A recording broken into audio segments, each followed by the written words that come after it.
Doctor Shrikant Shinde foundation पे friends library आणि कल्याण डोंबिवली महानगरपालिका व डोंबिवली एक सांस्कृतिक परिवार यांच्या संयुक्त विद्यमाने भारतातील आगळा वेगळा असा पुस्तक आदान-प्रदान सोहळा आज हबप सावळाराम महाराज डोंबिवली पूर्व येथे पार पडला। या सोहळ्याचे प्रमुख मान्यवर उद्योग मंत्री, मराठी भाषा मंत्री, महाराष्ट्र राज्य उदयजी सामंत यांच्या हस्ते या सोहळ्याचे उद्घाटन पार पडले। या सोहळ्यात किमान 4.5 लाख पुस्तक या ठिकाणी आपणा सर्वांना पाहायला मिळतील।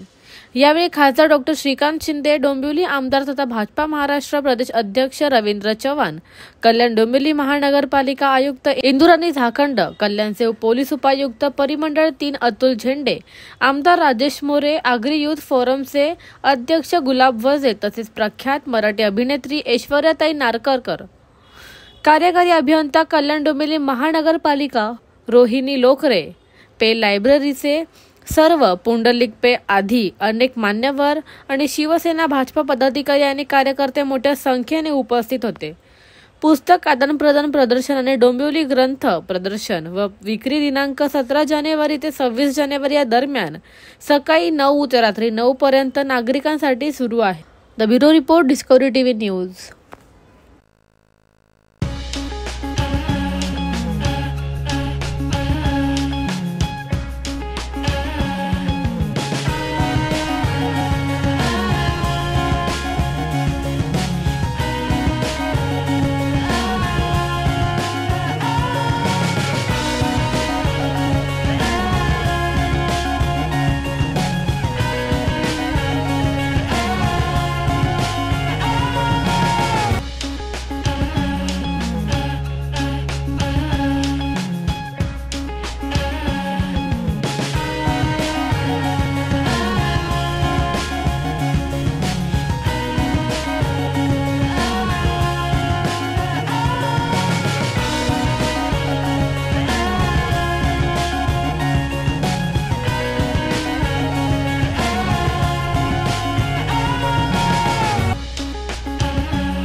ओके सर, एक मिनिट सर।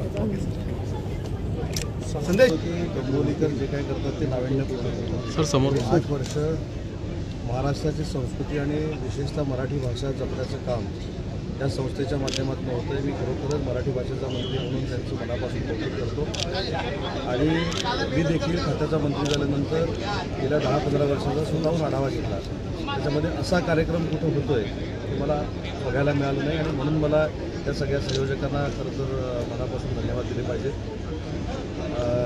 त्यांच्याशी चर्चा करून मग मी नंतर आपल्याशी बोलणार होतो, परंतु माझा प्रस्ताव या संस्थेला एक शासन म्हणून असा आहे की ज्या ज्या ठिकाणी मराठी विश्वसंमेलन होतात त्या ठिकाणी शासनाला या सगळ्या मंडळींनी जर सहकार्य केलं तर हा अदलाबदलाचा जो कार्यक्रम आहे पुस्तकाचा हा महाराष्ट्राभर जाऊ शकतो.